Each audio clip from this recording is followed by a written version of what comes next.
नमस्कार, मी नम्रता वागळे. 4 वाजलेले आहेत. दुपारच्या बातम्यांमध्ये आपल्या सगळ्यांचं स्वागत. शेतकऱ्यांना आपल्या न्याय मागण्यांसाठी संपावर जावं लागतं, यापेक्षा मोठं दुर्दैव नाही, अशी प्रतिक्रिया अभिनेते आणि नाम फाउंडेशनचे सर्वेसर्वा नाना पाटेकर यांनी दिली आहे.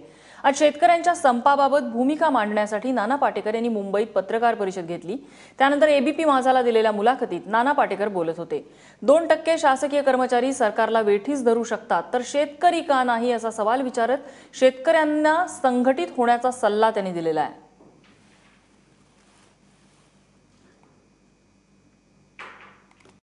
स्वतंत्र भारताच्या इतिहासात पहिल्यांदाच घडलेली घटना म्हणजे देशातला शेतकरी संपावर गेलेला आहे. आपल्यासोबत या संदर्भात बोलण्यासाठी नाम फाउंडेशनचे नाना पाटेकर आणि मकरंद नासपुरे आहेत. नाना, कशा प्रकारे बघता या घटनेकडे? एक ऐतिहासिक घटना, पण ती दुर्दैवानं ऐतिहासिक म्हणावी लागते. नाही, ऐतिहासिक नाही, हे दुर्दैव आहे की शेतकऱ्यांना संपावर जावं लागतं. ह्याच्यापेक्षा दुर्दैव काही नाही आहे. असं कुठल्याही राष्ट्रामध्ये होता कामा नये. कारण हा आपला अन्नदाता आहे आणि त्याच्यावर ही अशी परिस्थिती येणं की मूलभूत गोष्टींसाठी आम्हाला हमीभाव नाही. एकदा तुम्ही हमीभाव द्या, नंतर आम्ही कुठलीही गोष्ट तुमच्याकडे मागणार नाही. आणि सगळ्यात महत्त्वाची गोष्ट, या निमित्तानं शेतकरी संघटित होतो आहे, ही त्यातल्या त्यात मला सगळ्यात महत्त्वाची बाब ही की स्वतंत्र झाल्यानंतर आजपर्यंत आमच्या शेतकरी संघटना ज्या आहेत, एक जोशी साहेब होते, पण त्याच्यानंतर की शेतकरी हा अतिशय असा पद्धतीने संघटित झालेला नाही आणि मग झाला नाही आणि आम्हाला राज्यकर्त्यांनी होई दिलं नाही. झाले तेव्हा मग कधी कुठेतरी मग त्याच्यामधली महत्त्वाची माणसं फोडलीही गेली. आपण जुन्यापासून अगदी स्वातंत्र्य झाल्यापासूनचं मी म्हणतो आहे. आणि मग त्याच्यानंतर त्याची संघटना थोडी खिळखिळी होते. मग नंतर पुन्हाच त्या संघटनेला ती बळकटी यायला एक अजून काही काढलं तर 5-10 वर्ष मग ती जातात पुन्हा वगैरे, असं हे वारंवार दलित चळवळीचं तसंच झालं. तर मला असं वाटतं की शेतकऱ्यांच्या हे आतापर्यंत लक्षात यायला पाहिजे की त्यांनी संघटित होणं हे फार गरजेचं आहे. आज ते संघटित आहेत म्हणून त्यांच्या काहीतरी मागण्या तरी मान्य होतील. तर तुम्ही शासकीय कर्मचारी किती 2% आहेत, तेही संघटित असल्यामुळे त्यांच्या मागण्या मान्य होतात. आम्ही शेतकरी संघटित नसल्यामुळे आणि उगाच सवते सुभे उभे करू नयेत. माझी संघटना, तुझी संघटना, याची सगळ्यांनी एकत्र मिळून करावं. 20%मध्ये मतदान 50%, 20% मला मिळालं की मी सरकार स्थापतो. 55% शेतकरी आहे, एकत्र झालं तर काय होईल? मला असं वाटतं ते महत्त्वाचं आहे. संघटित व्हा, मग लढता येईल, पण त्याला कुठलंही हिंसक स्वरूप येऊ नये.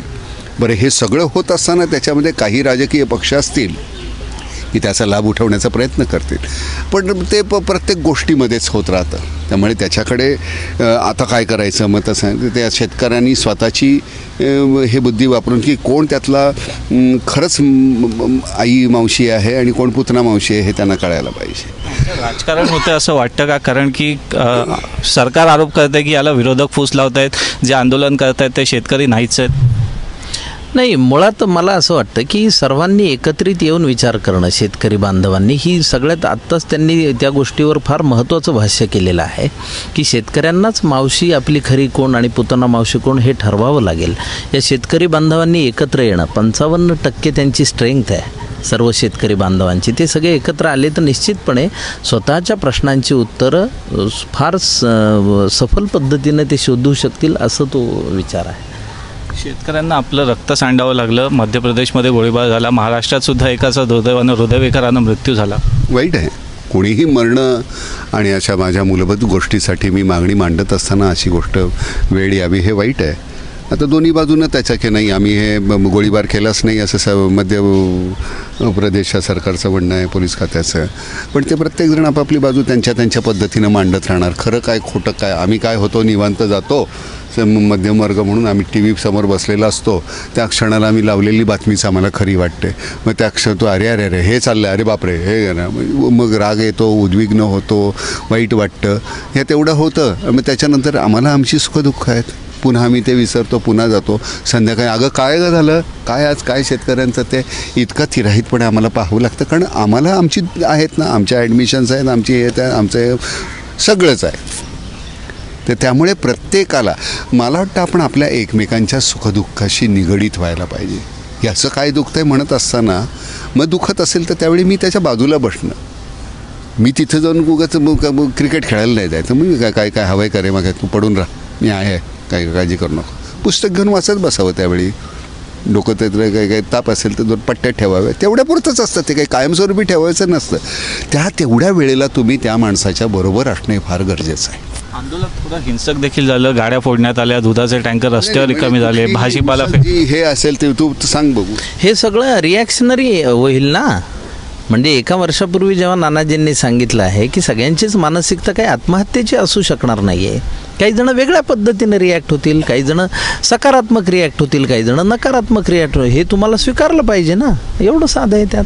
त्यांना शेवटचा प्रश्न, नाम फाउंडेशन आणि एक सजग नागरिक सरकारकडे काही विनंती करा. काही नाही आहे, त्यांच्या काही ज्या रास्त मागण्या आहेत त्या तुम्ही मान्य करा, या वाजवी वाटत आहेत त्याच्यावर चर्चा करा.